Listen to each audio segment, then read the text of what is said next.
This law states that the total heat energy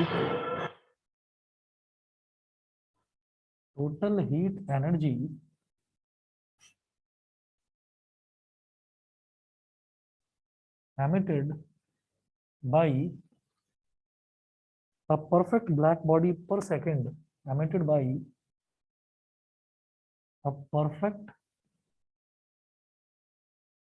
black body per second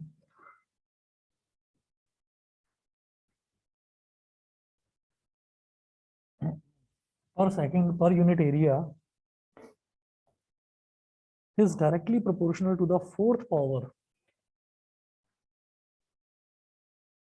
is directly proportional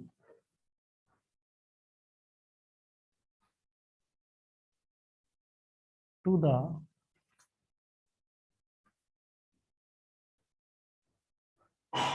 this law states that the total heat energy emitted by a perfect black body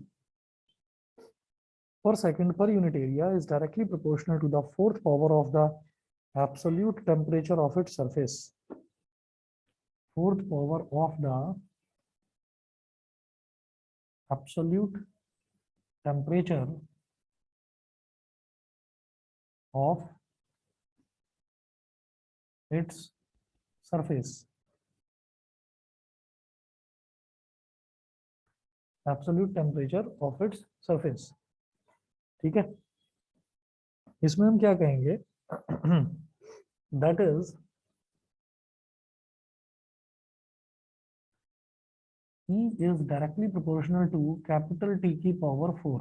E is directly proportional to capital T की power 4. देखिए क्या होता है कि कोई भी जो black body है, ब्लैक बॉडी जो हीट एनर्जी रेडिएट करती है, heat energy per unit area per unit second, उसको हमने बोल दिया कैपिटल ई। और जो एब्सोल्यूट टेम्परेचर है उसका, वो उसकी फोर्थ पावर के डायरेक्टली प्रोपोर्शनल होती है। हीट एनर्जी जो भी टेम्परेचर होगा उस टेम्परेचर की फोर्थ पावर के डायरेक्टली प्रोपोर्शनल होगी, ऐसा स्टीफन बोल्ट्जमैन लॉ कहता है।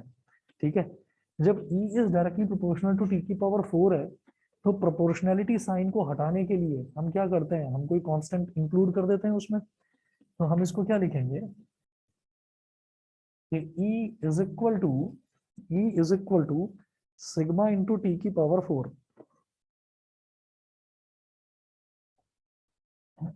सिग्मा इंटू टी की पावर 4। ठीक है, फिर उसके बाद आप ये कहेंगे इफ, इसको तो एक ब्रैकेट में एनक्लोज कर लो, if capital H is the rate of radiant energy, is the rate of radiant energy.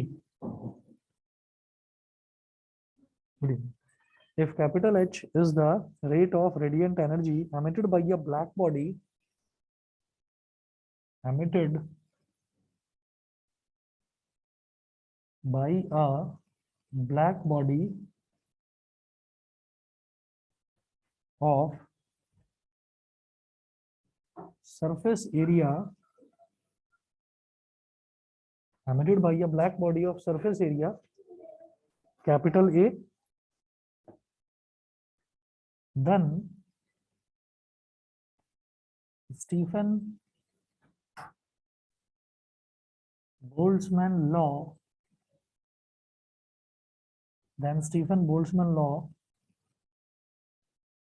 takes the form,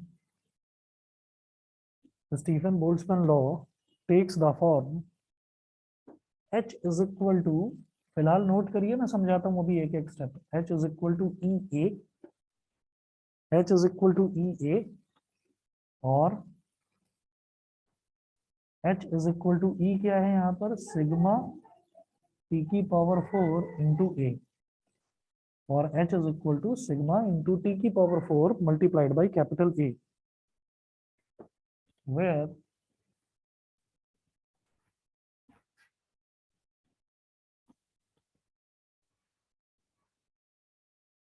where sigma, small sigma, is a universal constant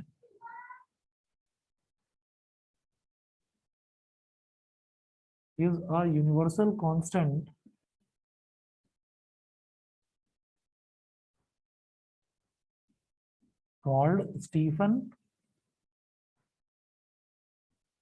Boltzmann constant. Called Stefan Boltzmann constant. ठीक है, sigma यहाँ पर एक constant होता है जिसको हम Stefan Boltzmann constant बोल देते हैं। अब देखिएगा, मैं दोबारा बता रहा हूँ, स्टीफन बोल्ट्जमैन लॉ में क्या था कि heat energy per unit area per unit second, क्या दे रखा है, heat energy radiated by a perfect black body per second per unit area is directly proportional to the fourth power of the absolute temperature of its surface. अगर कोई black body है, उस black body का जो भी temperature है उसकी fourth power के डायरेक्टली प्रोपोर्शनल है क्या, heat energy per unit area per unit surface. तो हीट क्या होता है, हीट तो हो गया क्यू, हीट एनर्जी को हम क्यू बोल देते हैं। अच्छा, अगर पर यूनिट एरिया की बात करी जाए तो वो हो गया क्यू अपॉन ए।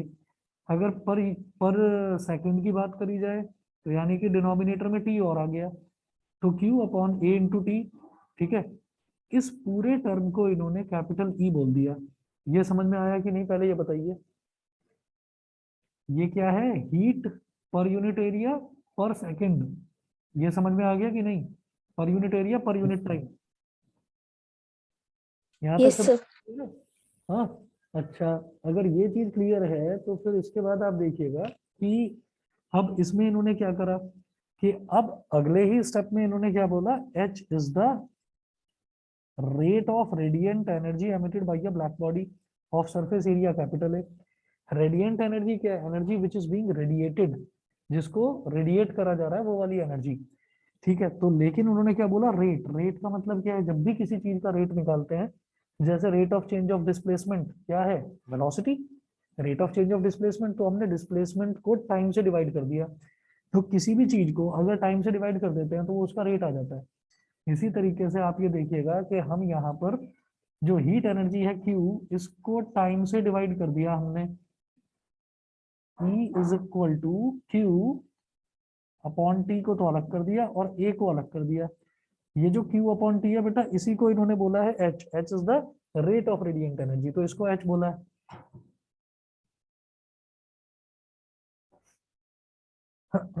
एक मिनट, मैंने कुछ गलत लिख दिया क्या यहाँ पर, rate of radiant energy emitted by a black body, तो H इज इक्वल टू, हाँ सॉरी, मैंने ये गलत लिख दिया ना यहाँ पर 1/a लिखना चाहिए था ना इसको, Q अपॉन टी अलग और 1/a अलग। तो E is equal to H into 1/a, तो यहाँ पर a इधर आ जाएगा। तो जब a इधर आ गया तो a इंटू ई, ये क्या हो गया, ये h हो गया। इतना जो मैंने लिखा है ना, इसको आप कहीं रफ में नोट कर लीजिए ताकि रिवाइज करते टाइम प्रॉब्लम ना आए कि हमने h को ई ए कहाँ से लिख दिया, ये e क्या है, ये h क्या है, वो आपको समझ में आ जाए।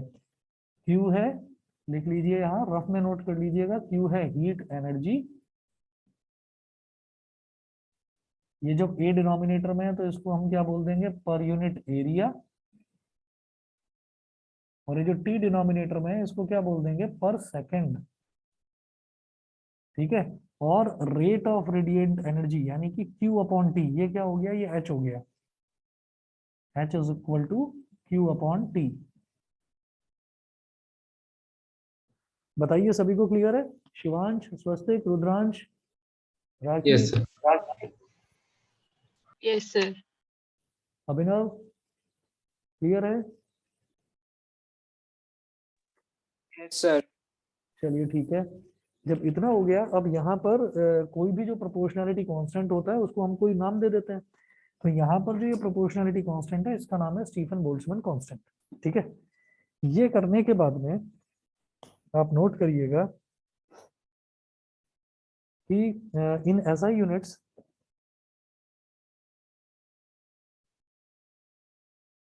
इन SI units sigma is equal to, sigma की एक फिक्स्ड वैल्यू होती है, नोट करें 5.67 into 10⁻⁸ joule per second, joule per second per metre square per kelvin की पावर 4, के की पावर -4। ठीक है, यूनिट आपको सिर्फ 5.67 इंटू 10⁻⁸ याद रखना है, बाकी कुछ भी आपको रटने की जरूरत नहीं है, आप अपने आप समझ जाएंगे। आप ये देखिए, जब यहाँ पर हमने ये देखा कि since h is equal to sigma T की पावर 4 इंटू ए, जब ये है बेटा सिग्मा क्या हो जाएगा, h अपॉन टी की पावर 4 ए। अच्छा h क्या है, h है q अपॉन टी, तो q अपॉन स्मॉल टी, ये तो h की जगह आ गया और t की पावर 4 और a था ही, तो भाई q की यूनिट क्या होती है, कैपिटल Q, इसकी यूनिट क्या होती है J, जूल, इसकी यूनिट क्या होती है टाइम की सेकंड, इसकी यूनिट क्या होगी केल्विन, इसकी यूनिट क्या होगी मीटर स्क्वायर। तो अब आप खुद देख लीजिए कि इसको मैं क्या लिखूंगा फिर, जूल, और ये सेकंड ऊपर आ जाएगा तो पर सेकंड, और जब ये केल्विन, केल्विन की पावर क्या है 4, तो जब ऊपर आ जाएगा तो केल्विन की पावर -4, और जब मीटर स्क्वायर ऊपर आ जाएगा तो m की पावर -2। तो यहाँ से इसकी ये यूनिट आ गई। ठीक है, और वैल्यू बस याद रखनी है 5.67 इंटू 10⁻⁸, बाकी यूनिट आप अपने आप कर सकते हैं। बताइए, क्लियर है, समझ यस गए? सर। हाँ, चलिए मैं आगे चलता हूँ। अब इसके बाद आप नोट करें इसमें कि if a black body is in,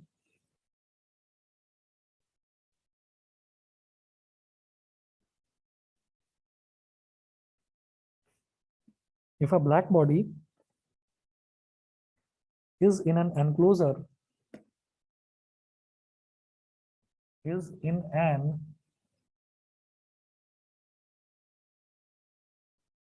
if a black body is in an enclosure at temperature T naught,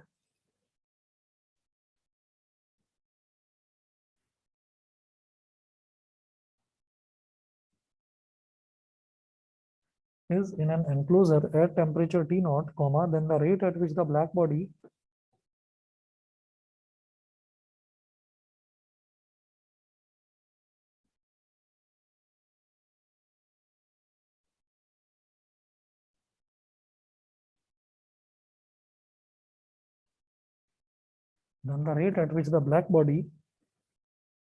absorbs radiation from the enclosure, absorbs radiation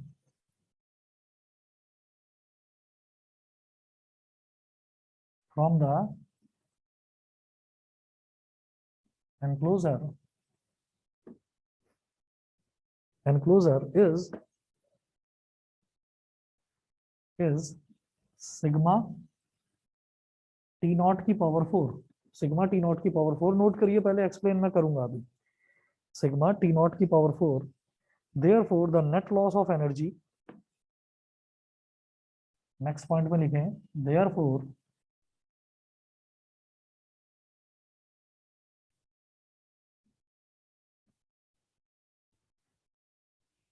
the net loss of energy, therefore the net loss of energy by the black body, by the black body,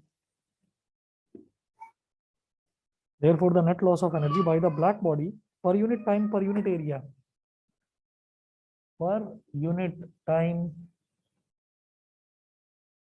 पर unit area, जब भी कभी दिखाई दे ना कि energy per unit time पर unit area, तो उसको कैपिटल ई समझिएगा। ठीक है, पर यूनिट टाइम, और जैसे यहाँ पर ये पर यूनिट एरिया पर सेकंड का मतलब भी पर यूनिट टाइम ही है। ठीक है, पर unit area per unit time पर unit area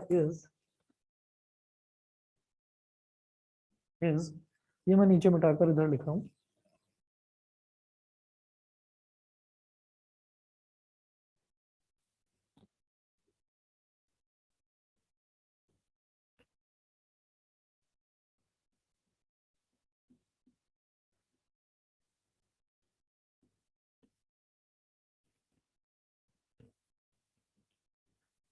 is E is equal to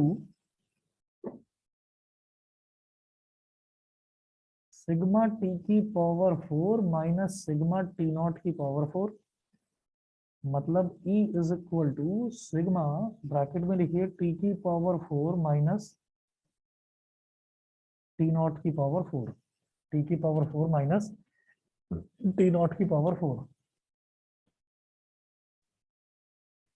अब जरा समझिएगा, जैसे मान लीजिए कोई ना, हम तो ये तो ब्लैक बॉडी की बात कर रहे हैं। परफेक्ट ब्लैक बॉडी क्या होती है कि जितनी भी हीट उसको मिलती है, सारी की सारी हीट को एब्जॉर्ब कर लेती है, किसी भी तरीके की हीट को वो रिफ्लेक्ट नहीं करती।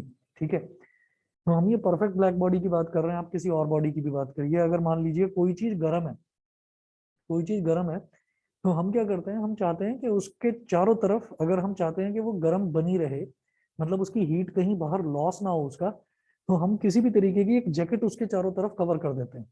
जैकेट को जैकेट कहा ही इस वजह से जाता है क्योंकि वो क्या करती है कि जैसे हम भी जैकेट पहनते हैं, तो उसको जैकेट इस वजह से कहा जाता है कि वो बॉडी की हीट को बाहर रेडिएट नहीं होने देती। ठीक है, तभी हमको थोड़ा सा ये लगता है जैकेट पहन के कि हाँ थोड़ा ठीक है, वार्म सा लग रहा है। तो वही इन्होंने कहा कि अगर मान लीजिए कोई एक परफेक्ट ब्लैक बॉडी है, उसको आपने पहले से ही, वो एक एनक्लोजर के अंदर बंद है, यानी कि किसी एक जैकेट के अंदर वो बंद है, तो क्या होगा कि उसके अंदर पहले से ही कुछ हीट है। ठीक है, अब वो क्या होगा देखिएगा, यहाँ बोल रहे हैं if a black body is in enclosure at temperature T not, जिस एनक्लोजर के अंदर वो बंद है उसका टेम्परेचर टी नॉट है, then the rate at which the black body absorbs radiation from the enclosure is sigma t naught की power 4। तो समझिए जो एनक्लोजर है उसका टेम्परेचर टी नॉट है, तो वो एनक्लोजर भी तो कुछ हीट रेडिएट करेगा, और हीट रेडिएट करने के लिए लॉ एनक्लोजर पर भी यही लगेगा, स्टीफन बोल्ट्जमैन लॉ।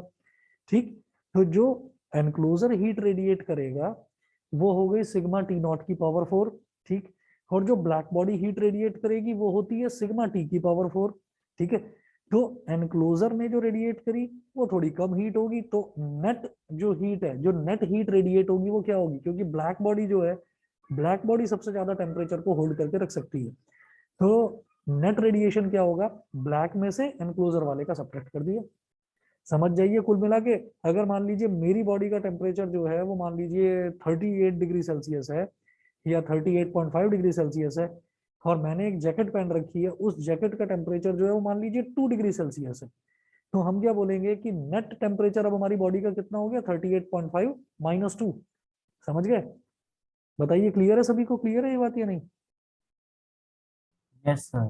ठीक है, तो इसी तरीके से हमने क्या करा कि ये तो ब्लैक बॉडी का रेडिएशन एनर्जी थी, radiation energy per unit area per unit time.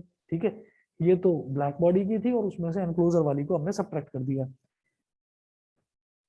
ठीक है, बाकी बाकी बच्चे बताएं भाई, शिवांश, दिया। Yes sir. यस सर, समझ आ गया। ठीक है, दिया Yes, क्लियर है? Yes sir. चलिए ठीक है, आगे चलता हूं मैं। ये करने के बाद में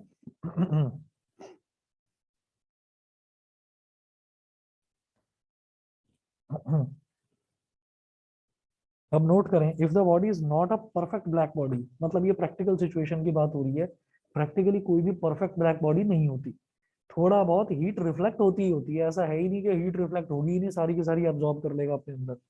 नोट करें, if the body is not a, नहीं नहीं, इसी में बस एक और लिखवाना है, if the body is not a perfect black body, मतलब स्टीफन बोल्ट्जमैन लॉ में जितना आपको नोट करवा रहा हूँ, स्टीफन बोल्ट्जमैन लॉ पूछा जाता है एग्जाम में, तो जितना नोट करवा रहा हूँ सारा लिख देना वहां पर। If the body is not a perfect black body and has emissivity sigma, and has emissivity देखिए सिग्मा नहीं, ये जैसे कैपिटल ई बनाने का तरीका होता है, कुछ लोग कैपिटल ई ऐसे बनाते हैं, कुछ लोग कैपिटल ई ऐसे बनाते हैं। आप क्या करिए, जैसे कैपिटल सी होता है ना, कैपिटल सी बनाओ और बीच में एक लाइन ऐसे बना दीजिए। ठीक है, कैपिटल इसको, या ऐसे कर दो आप, ये छोड़िए, आप ऐसे कर दो इसको बस। ठीक, इस तरीके से बना दीजिए। इसको बोलते हैं E P S I L O N, again Latin word है, इसको बोलते हैं epsilon. E P S I L O N, epsilon, ये बोला जाता है। तो एमिसिविटी एप्साइलन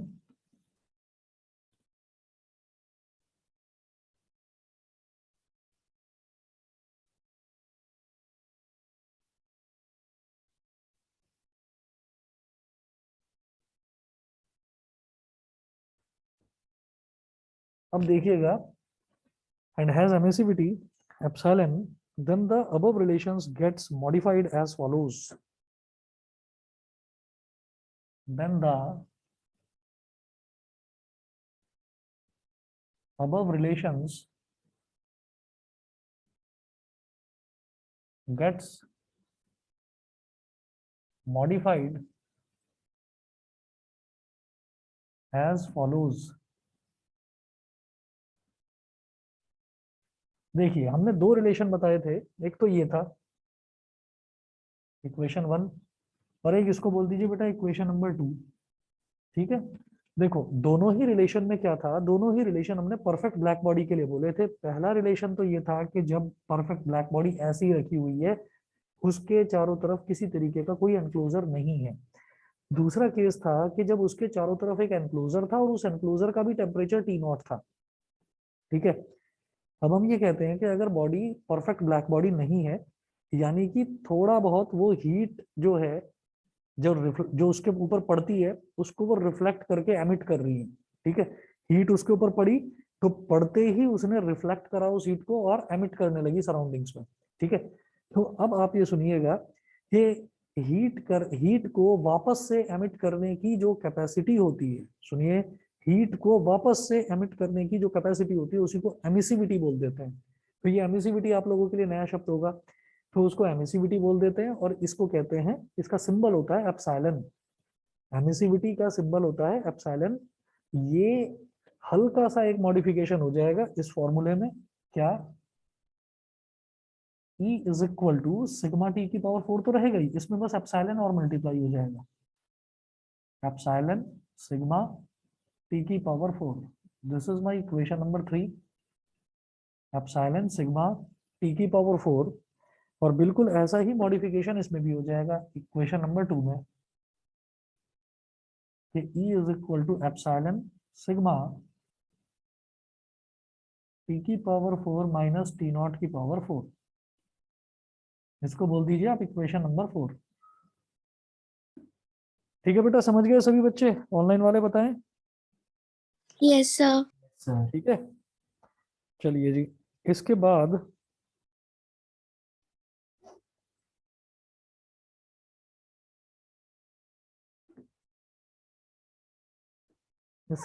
आप क्या करेंगे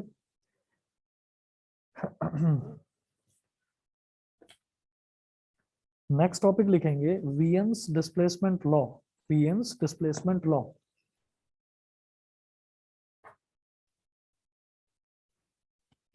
मैं इधर बिठाकर इधर नोट कर रहा हूं।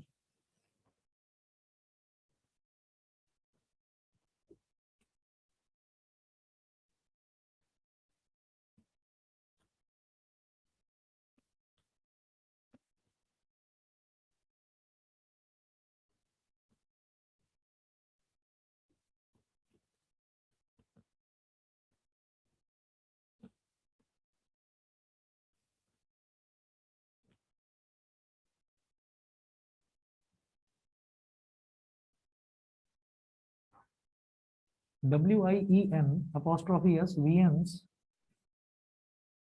Displacement law, Wien's displacement law.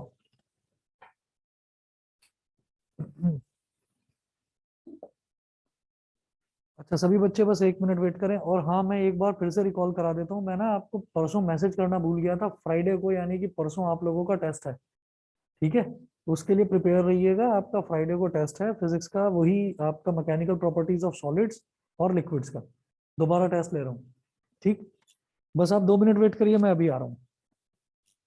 अच्छा, ये जो मैंने अभी अभी बात बोली है सबने सुन ली ना? Yes, sir. ये सबने सुन लिया है ना? ठीक है। Yes, sir.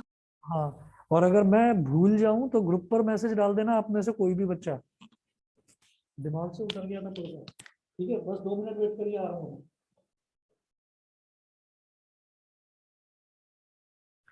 इसमें नोट करिएगा,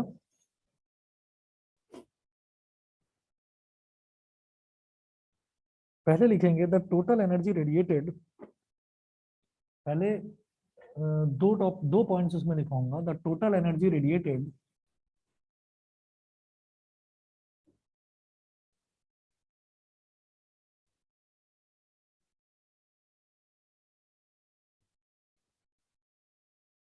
the total energy radiated by a black body is not uniformly by a black body is not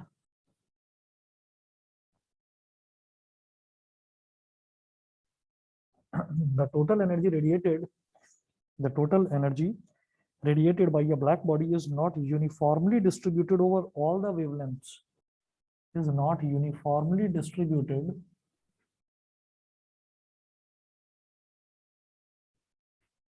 over all the wavelengths, over is not uniformly distributed over all the wavelengths.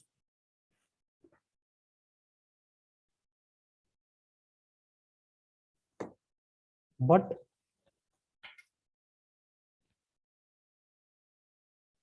is maximum, but is maximum, but is maximum for a particular wavelength,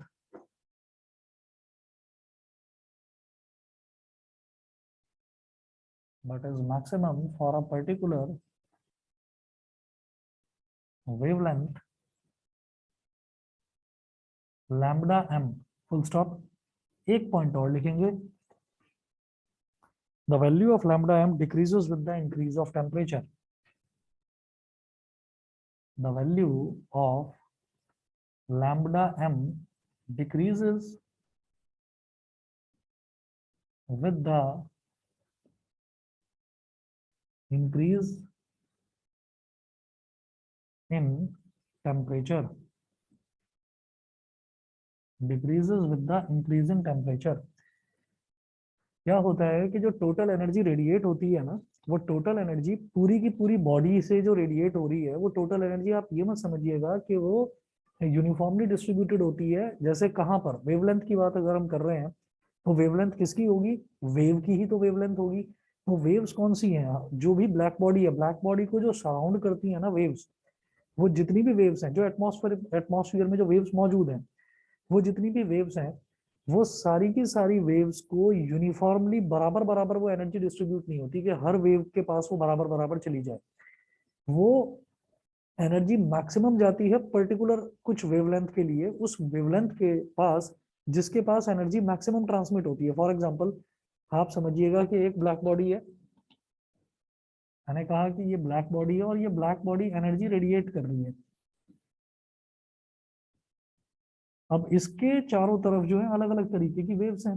हमने कहा एक wave ये है, एक wave ये है, एक wave ऐसे है, एक वेव ऐसे है। तो इनमें से जिसकी wavelength for a particular wavelength, एक वेवलेंथ होती है लैम्डा एम, तो कुछ वेवलेंथ्स ऐसी हैं, उन वेवलेंथ्स के पास ही एनर्जी सबसे ज्यादा स्टोर होती है, ठीक है? तो जिन वेवलेंथ्स के पास एनर्जी सबसे ज्यादा स्टोर हो जाती है आसपास, जिन वेवलेंथ्स के पास एनर्जी सबसे ज्यादा स्टोर हो जाती है, उसी वेवलेंथ को हम लैम्बडा एम बोल देते हैं। M is for maximum, lambda is called wavelength. तो एम का मतलब क्या हो गया कि वो मैक्सिमम एनर्जी अपने अंदर एब्जॉर्ब कर रही है वो वेवलेंथ्स। समझ गए मेरी बात? ठीक है। ये अगर सभी को क्लियर है तो अब बताऊंगा वीएन्स डिस्प्लेसमेंट लॉ क्या कहता है। बताइए जी, क्लियर है? लैम्बडा एम समझ में आ गया? हाँ, ठीक है। ठीक, अब इतना देखने के बाद में अब आप ये नोट करिएगा कि Wien's displacement law states that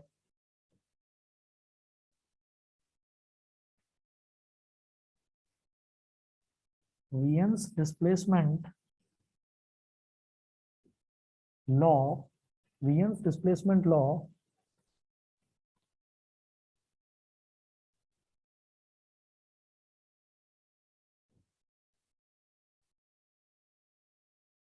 Wien's displacement law states that Wien's displacement law states that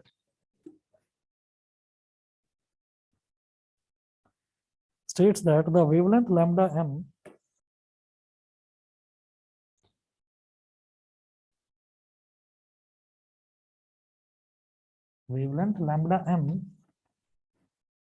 corresponding to which the energy emitted by a black body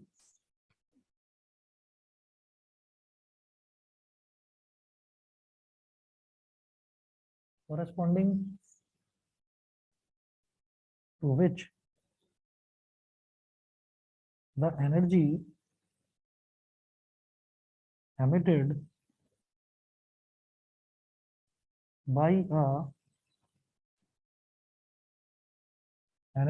by a black body is inversely proportional. Energy emitted by a black body is maximum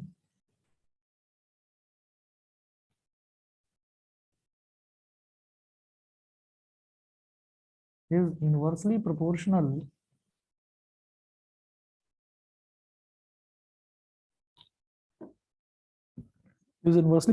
to its absolute temperature capital T, is inversely proportional to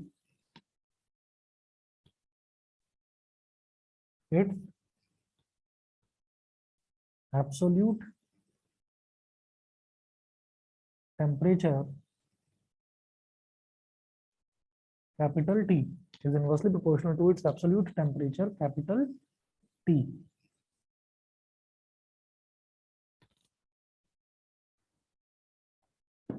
Mathematically,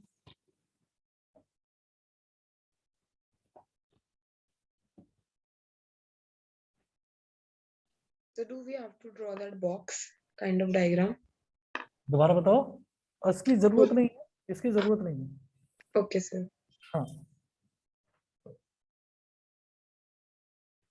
वो बस आपको समझाने के लिए बताया था कि एक ब्लैक बॉडी है, वो एनर्जी रेडिएट कर रही है, तो उसके आसपास वेव्स कुछ ऐसी होंगी, है ना।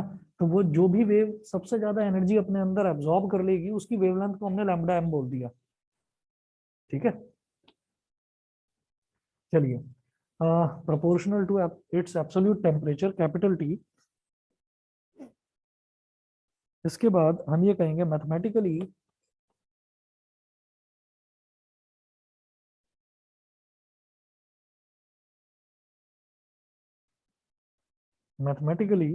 lambda m into t, sorry, lambda m is directly directly proportional to 1 upon t, मतलब lambda m is inversely proportional to t। या फिर हम ये कह सकते हैं कि lambda m is equal to b into 1 upon t। Proportionality sign हटाने के लिए कांस्टेंट आ जाता है, या t को इधर ले आओ, तो lambda m multiplied by t is equal to b। ये होता है Wien's displacement law, where b is Wien's constant, where small b is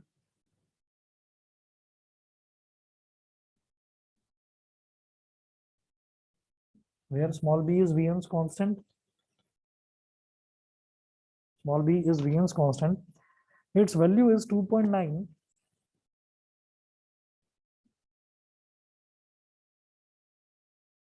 its value is 2.9 into 10 की power minus 3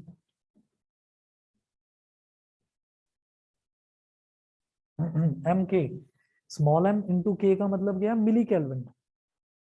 2.93, सॉरी मिली केल्विन नहीं, गलत बोल रहा हूँ, मीटर केल्विन। ठीक है, आप देखिएगा कि जब मैं स्मॉल बी की बात कर रहा हूँ तो लैम्डा एम उसकी वेवलेंथ है, वेवलेंथ की यूनिट क्या होगी, मीटर। ठीक है, और टाइम जो टेम्परेचर है, टेम्परेचर की यूनिट क्या हो जाएगी, केल्विन। तो मीटर केल्विन। ठीक, 2.9 इंटू 10⁻³ दो वैल्यूज याद रखिएगा। जैसे आज करी हमने जो स्टीफन बोल्ट्जमैन कांस्टेंट है 5.67 इंटू 10⁻8, उसकी वैल्यू, जो उसका यूनिट है वो जूल पर सेकंड पर मीटर स्क्वायर पर, मतलब के की पावर -4, वो पूरी जो यूनिट है वो आप अपने आप डिराइव कर सकते हैं। इसकी यूनिट भी डिराइव करने की कोई, मतलब आपको याद करने की कोई जरूरत नहीं है। लैम्डा एम वेवलेंथ है, वेवलेंथ की यूनिट मीटर होती है। कैपिटल टी एब्सोल्यूट टेम्परेचर है, टेम्परेचर की यूनिट केल्विन होती है। तो इसकी यूनिट क्या बन गई, बीपी, 2.9 into 10⁻³ this is called Wien's displacement law. ठीक है, ये आपका लास्ट टॉपिक था इस चैप्टर का। अगर किसी भी बच्चे के स्कूल में न्यूटन्स लॉ ऑफ कूलिंग करवाया गया हो तो मुझे बता देना, बहुत लंबा चौड़ा टॉपिक नहीं है वो भी, अगर करवाया गया हो तो बता देना। लेकिन स्पेशली बता रहा हूँ, जैसे हमने सिलेबस में देखा तो सिलेबस में बिल्कुल भी मेंशन नहीं है, वो हटा रखा है। ठीक है, no Newton's law of cooling नहीं है, लेकिन फिर भी अगर करवाते हैं तो बता देना। एक ब्लैक बॉडी स्पेक्ट्रम हुआ करता था, ब्लैक बॉडी स्पेक्ट्रम भी सिलेबस में नहीं है। ब्लैक बॉडी रेडिएशन लिखा हुआ है और उस पर भी सिर्फ ये लिखा हुआ है रिकैपिटुलेशन ओनली। रिकैपिटुलेशन का मतलब ये है कि सिर्फ उसका मुझे क्वांटिटेटिव आइडिया नहीं चाहिए, सिर्फ क्वालिटेटिव आइडिया चाहिए कि क्या होता है। तो उस क्वालिटेटिव आइडिया का मतलब ये है कि आया तो सिर्फ डेफिनेशन आएगा, उससे ज्यादा नहीं आएगा। ठीक, तो यहाँ हमारा ये thermal properties of matter chapter खत्म होता है। परसों आप टेस्ट दीजिएगा सॉलिड्स और लिक्विड्स का, क्योंकि बच्चों का टेस्ट अच्छा नहीं हुआ लास्ट टाइम भी जिन्होंने दिया था, तो आप दोबारा दीजिए। जो ऑफलाइन आना चाहें वो ऑफलाइन आ सकते हैं, जो ऑनलाइन आना चाहें ऑनलाइन आ सकते हैं। बस ध्यान जरा देना है सभी को, क्योंकि मैं यहाँ पर 8 बच्चों से ज्यादा को नहीं बिठाऊंगा। तो आपस में आप डिस्कस करके आ जाना कि भाई आप ऑफलाइन आना चाहते हैं या ऑनलाइन रहना चाहते हैं। ठीक है, टेस्ट आपको ईमानदारी से देना है। हमारे टर्म 2 के 3 चैप्टर यहाँ खत्म हो गए हैं, सॉलिड्स, लिक्विड्स और थर्मल प्रॉपर्टीज ऑफ मैटर, ये बड़ा चैप्टर था। अगला चैप्टर थर्मोडायनेमिक्स, उतना बड़ा नहीं है, उतना बड़ा नहीं है। और थोड़ी मैथमेटिकल भी उसमें चीजें हैं, न्यूमेरिकल्स हैं, वो भी बहुत आसान है।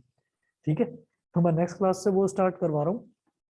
आज के लिए फिर यही खत्म कर देते हैं, टाइम तो हालांकि बच रहा होगा अभी, है ना। सर थर्मल के न्यूमेरिकल्स करवाओगे आप नेक्स्ट क्लास में? मैं नेक्स्ट क्लास में थर्मोडायनेमिक्स से स्टार्ट करवा रहा हूँ, क्योंकि अच्छा अच्छा। थर्मोडायनेमिक्स और थर्मल प्रॉपर्टीज के, इनके दोनों के न्यूमेरिकल्स जो है ना, वो कंबाइंड ही आप समझिए। जैसे अगर आप थर्मल प्रॉपर्टीज ऑफ मैटर का सिलेबस देखेंगे तो उसमें लिखा होगा सीपी कॉमा सीवी। ठीक है, ये लिखा हुआ है। और सीपी कॉमा सीवी क्या है, एक है molar specific heat at constant pressure, और CV molar specific heat at constant volume. तो ये जो टॉपिक है, ये टॉपिक अगले चैप्टर में है थर्मोडायनेमिक्स में, और इन्हीं पर न्यूमेरिकल्स भी हैं। नहीं तो थर्मल प्रॉपर्टीज ऑफ मैटर में ज्यादा न्यूमेरिकल नहीं है। तो दोनों के न्यूमेरिकल्स मैं कंबाइनली आपको करवा दूंगा। अगला जो चैप्टर है वो थर्मोडायनेमिक्स हम स्टार्ट कर रहे हैं, और परसों आप लोगों का टेस्ट है, तो आप उस लोगों के लिए तैयार रहिए। ठीक है, आज फिर इतना ही करते हैं। ठीक, थैंक यू सर। चलिए जी, ओके।